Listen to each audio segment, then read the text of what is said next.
தன்மானத்தை பற்றி ஒரு பேசுகிறார். நல்லா கேட்குறேன், நீங்கள் தன்மானம் உள்ளவர் தானே? ஓபிஎஸ் யாரை கேட்டுக்கிட்டு தர்ம யுத்தம் பண்ணார்? அவரே சொன்னார்ல, எனக்கு வந்துட்டு அந்த ஆடிட்டர் தான், குருமூர்த்தி தான் ஐடியா கொடுத்தாருன்னாரு. ஓகே, அதுக்கப்புறம் உள்ளே கொண்டு வந்தது யார்? ஓபிஎஸ் மறுபடியும் உள்ளே கொண்டு வந்தது யார்? அவங்க தான் உள்ளே கொண்டு வந்தாங்க இல்லையா? அப்போ உங்கள் தன்மானம் என்ன போச்சு? 18 சீட்டு தினகரன்.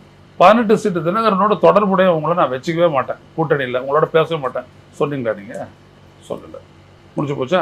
அதுக்கப்புறம் 2 பேரையும் கையை வச்சு கோத்து விட்டார் இங்கே இருக்கிற அந்த ஆளுநர், தற்காலிக ஆளுநர். ஒன்றே அவருக்கு துணை முதலமைச்சர் பதவி கொடுத்தீங்க. கட்சி என்ன பண்ணீங்க? இரட்டை தலைமை. நீங்கள் யார் கொடுத்த ஐடியா? சசிகலாவை தூக்குனீங்க. யாருடைய ஐடியா? உங்களை தானே சசிகலா எடுத்து வச்சாங்க. 122 எம்எல்ஏக்களோட உங்களை எடுத்தாந்துட்டு அமைச்சரவை அமைச்சு இருங்கன்னு சொன்னது யார்? சசிகலா தானே.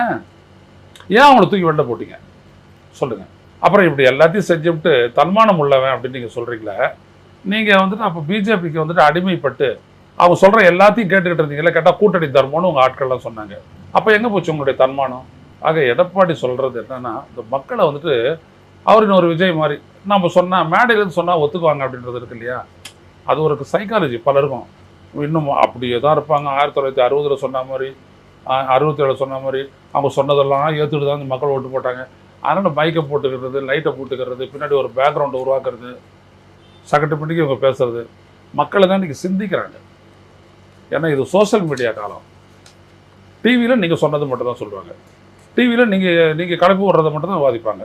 ஆனால் சோஷியல் மீடியா அப்படி இல்லையே, உங்ககிட்ட எதையுமே கேட்காத அவங்க எல்லாத்தையுமே வாதிப்பாங்களே. இப்போ நம்ம பேசுகிறோம் இல்லையா, அவ்வளோதான்.